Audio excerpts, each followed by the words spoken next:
চীনের আফিম যুদ্ধ।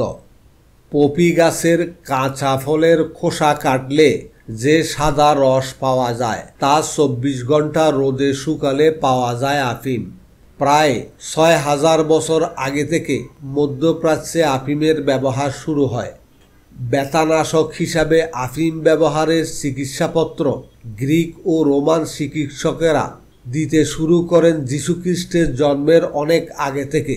7ম শতাব্দীতে আরবের বণিকেরা ওষুধ হিসাবে আফিম পৌঁছান ভারতে ও চীনে।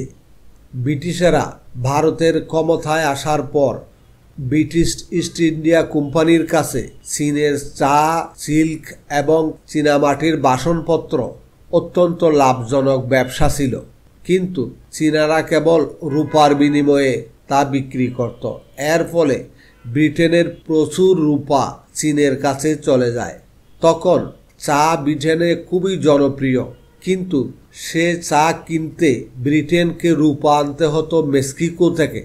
মেক্সিকোতে ছিল সোনার চাহিদা, তো সোনার বিনিময়ে রূপা এনে সেই রূপার বিনিময়ে কিনতে হতো চা।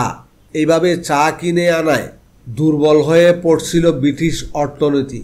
1773 সালে ব্রিটিশেরা ইস্ট ইন্ডিয়া কোম্পানির সহযোগিতায় চোরাচালানের মাধ্যমে চীনে আফিম প্রেরণ করা শুরু করে। 1 কেজি আফিমের বদলে মিলত 2 কেজি চা।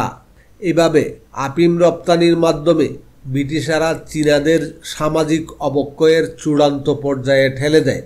চীনের কয়েকটি প্রদেশের প্রায় 90% মানুষ মাদকাসক্ত হয়ে পড়ে। এতে করে টনক নড়ে সম্রাটের।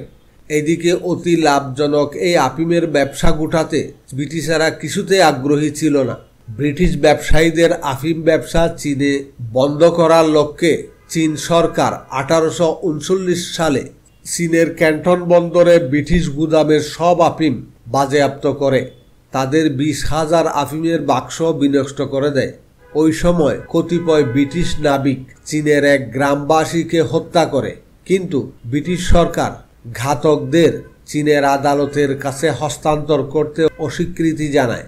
ফলে 1839 সালে শুরু হয় 3 বছর ব্যাপী চীন বনাম ব্রিটিশ প্রথম আফিম যুদ্ধ। এতে ব্রিটিশরা জয়ী হয়। 1842 সালের 29 আগস্টে স্বাক্ষরিত নানকিং চুক্তিমূলে ব্রিটিশদের ব্যবসা ও বসবাসের জন্য 5টি চীনা বন্দর সমর্পণ করতে চীন বাধ্য হয়। যে চুক্তির অধীনে হংকংকে ব্রিটিশ কলোনি হিসাবে ঘোষণা দেওয়া হয়েছিল। 1857 সালে ব্রিটিশদের পক্ষে দ্বিতীয় আফিম যুদ্ধে ফরাসিরাও যোগ দেয়। এভাবে ব্রিটিশ এবং ফরাসিরা চীনের মানুষদের আফিমে আসক্ত করে চীনের সহায় সম্পত্তি লুণ্ঠন করে বছরের পর বছর।